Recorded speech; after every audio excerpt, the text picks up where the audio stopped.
Samantala, patuloy na nagsasagawa ng rescue operations ang Amerika sa mga nasalanta ng kalamidad sa bansa. At Pope Francis may panawagan sa mga bansa sa Middle East hinggil sa lumalalang tensyon sa Lebanon. Si Joy Salamatin sa sentro ng balita. Puspusan ang isinasagawang rescue operations ng Amerika kasunod ng hagupit ng Hurricane Milton.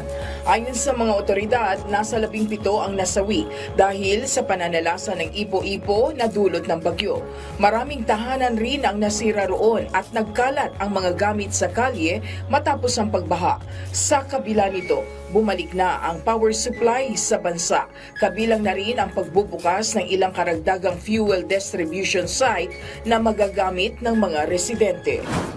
Nagbabala ng open fire ang North Korea laban sa South Korea dahil umano sa pagpapalipad ng drone sa kanilang teritoryo.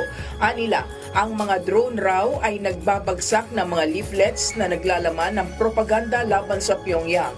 Nagsimula ang tensyon sa pagitan ng dalawang bansa matapos ang pagpapahinto sa nuclear program ng North Korea. Samantala, wala namang komento ang South Korea tungkol sa issue ng pagpapalipad ng drone patungong North Korea.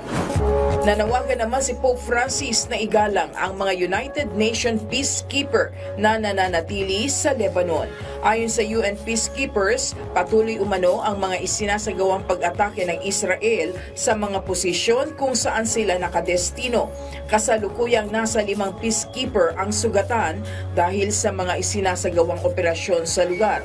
Ani ng Santo Papa, ginagawa lang naman raw nila ang kanilang mga trabaho bilang tagapanatili ng kapayapaan at pagtulong sa mga nangangailangan. Joy Salamatin para sa Pambansang TV sa Bagong Pilipinas.